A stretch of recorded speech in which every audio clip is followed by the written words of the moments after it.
नमस्कार, प्रणाम, good morning.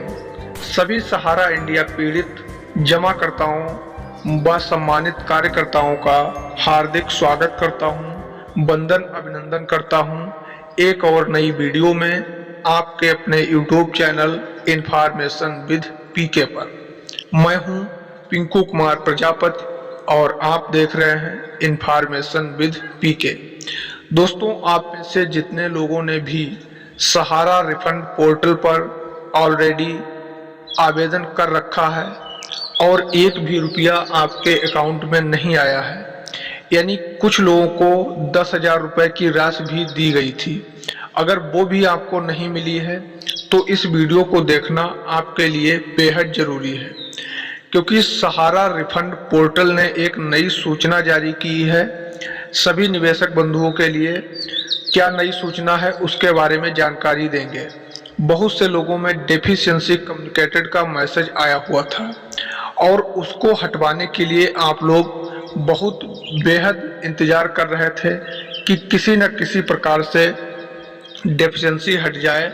यानी डेफिशिएंसी का मतलब ही था बहुत सी मिस्टेकें आपके में अलग अलग प्रकार की आपके स्टेटस में दिखाई पड़ रही थी। उसी को लेकर जो रिसबमिशन करने का ऑप्शन आया है और रिसबमिशन करने में भी कई प्रकार की गलतियां हैं और वहीं एफिडेविट नोटरी फॉर्म भरने को कहा जा रहा है।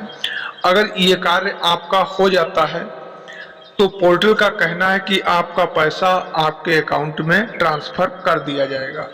तो इसी के बारे में पूरी जानकारी हम आप सभी को संक्षेप में बताने वाले हैं।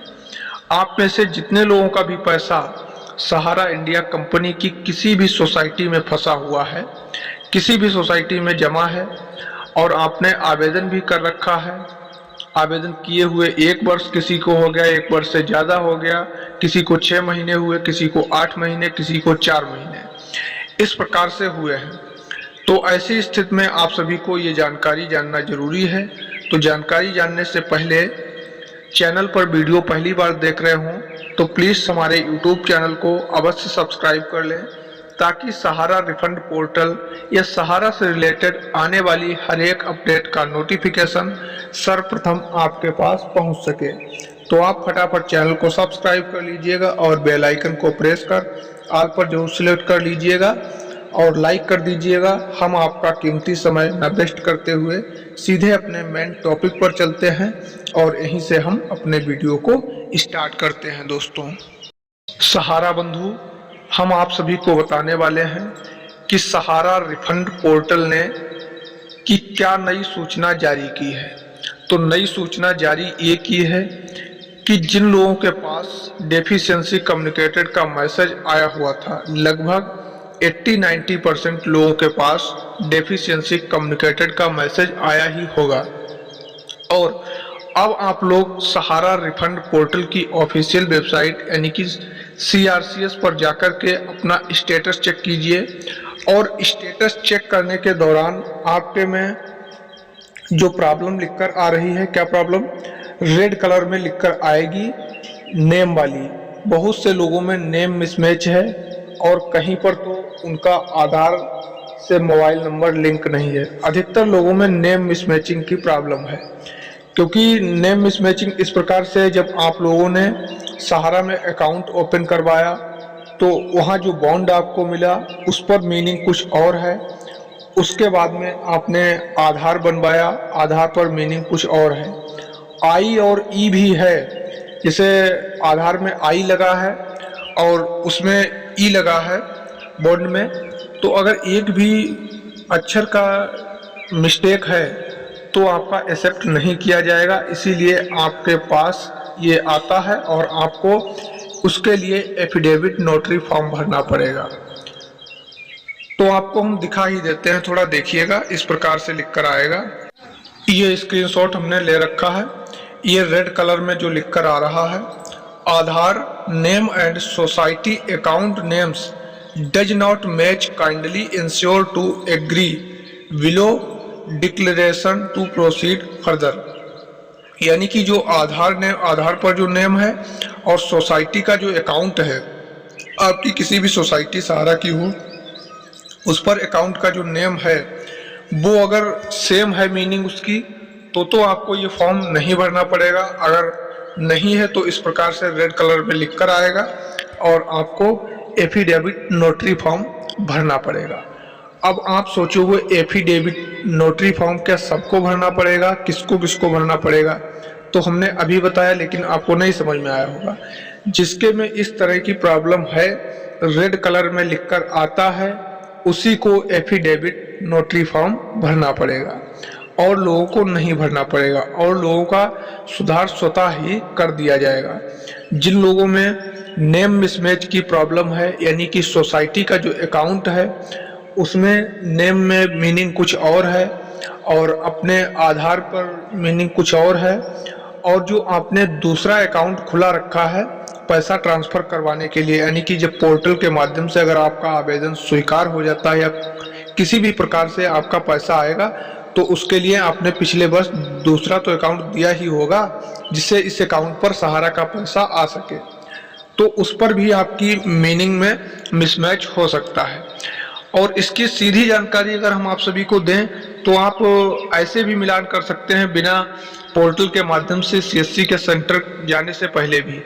जैसे आप तीनों डॉक्यूमेंट्स इकट्ठा कीजिए, आप अपना बॉन्ड रखिए सोसाइटी का, और एक इधर पैन कार्ड और आधार कार्ड रखिए, और एक इधर ये अपना बचत खाता वाला जिसमें आप पैसा ट्रांसफर करवाना चाहते हैं, ये तीनों रखिए, चारों आइडेंटिफिकेशन, और इनका सभी का मीनिंग आप लोग सावधानी पूर्वक जो है चेक कीजिए कि किसमें क्या मीनिंग है। अगर किसी में भी मीनिंग में थोड़ा भी डिफरेंस है तो आप उसी को जाकर के जो है करेक्शन करवा दीजिए।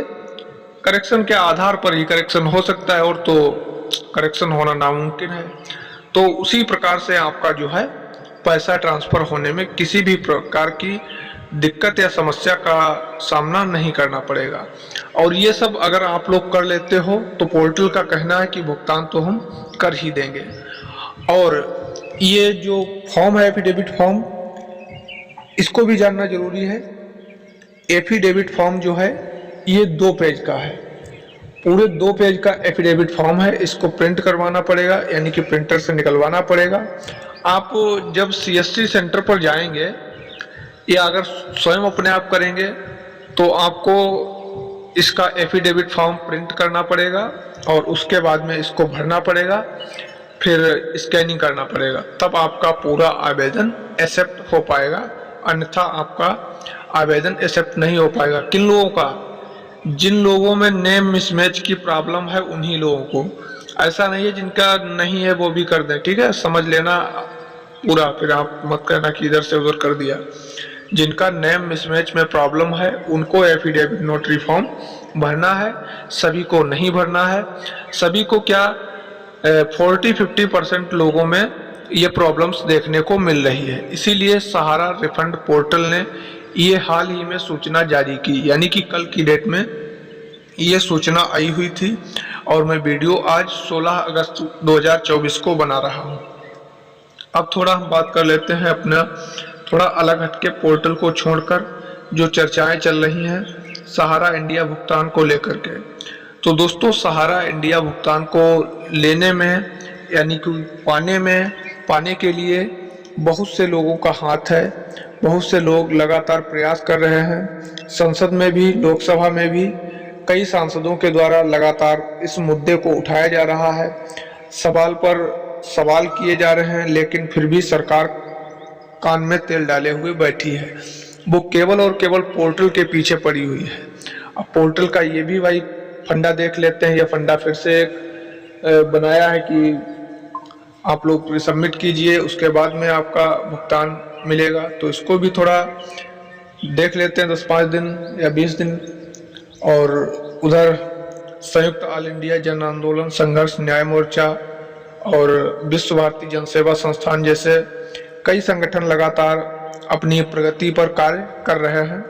लगातार आंदोलन, धरना प्रदर्शन और तरह तरह के कार्य कर रहे हैं लोग पैसा दिलाने के लिए सहारा पीड़ितों का। तो यही जानकारी आज के इस वीडियो में हम लेकर के आए हुए थे दोस्तों। इसी के साथ हम अपनी वीडियो को यहीं पर एंड करते हैं और मिलते हैं फिर नेक्स्ट नए वीडियो में। तब तक के लिए आप सभी को जय हिंद, नमस्कार दोस्तों।